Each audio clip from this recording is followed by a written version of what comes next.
Freyr, margar breytingar á honum frá því fyrra, þetta ákveðin kynslóðaskipti í gangi? Já, óhjákvæmilega eru ákveðin kynslóðaskipti í gangi núna og margar breytingar, margir leikmenn að stíga sín fyrstu spor og þurfa að fá leikreynslu núna og stærri hlutverk í liðinu. Þetta er erfitt verkefni að velja þennan hóp? Já, það var það. Það var náttúrulega margir jafnir leikmenn, sérstaklega sem spila hérna heima og margir sem stóðu sig vel helgina á þessum æfingum sem voru með. En ég trúi minni sannfæringu og trúi því að þetta séu þeir 23 leikmenn sem eru sterkastir fyrir þetta verkefni sem við erum að fara í núna. Og vantar reynda leikmenn í hópinn sem eru meiddir?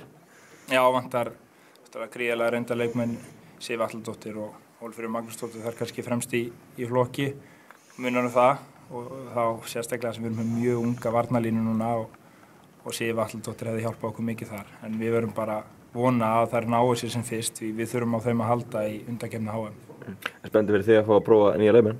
Já, það er að jákvæða og mjög spennandi fyrir okkur að fá að gefa þeim reynslu á móti góðum þjóðum við topp aðstæður og við munum reyna að nýta þetta á jákvæðan hátt, þannig að leikmenn fái hlutverk og það muni gera mistök og við þurfum að hjálpa þeim að læra af þeim til þess að byggja upp nýtt lið til framtíðar. Hvernig myndu nálgast þetta mót á Algarve? Við lítum fyrst og fremst á þetta sem æfingamót og við munum alls ekki vera úrslitamiðuð, en auðvitað förum við alla leiki til þess að fá góða niðurstöðu.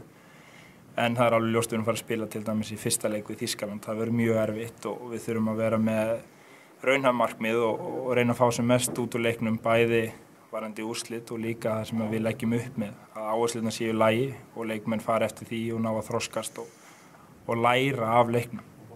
Virkilega gott fyrir þig að fá þetta mótið, ekki? Þetta er ekki kærkominn undirbúningur fyrir undankeppnina? Algjörlega, mjög mikilvægur undirbúningur. Við erum ekki með mikinn tíma með leikmenn hérna á Íslandi og náttúrulega hittum leikmenn úti mjög sjaldan. Þannig að þessir 10 dagar eru ómetanlegir fyrir undirbúning á HM. Það er Ísrael og Malta strax í apríl og svo er aftur verkefni í maí líka.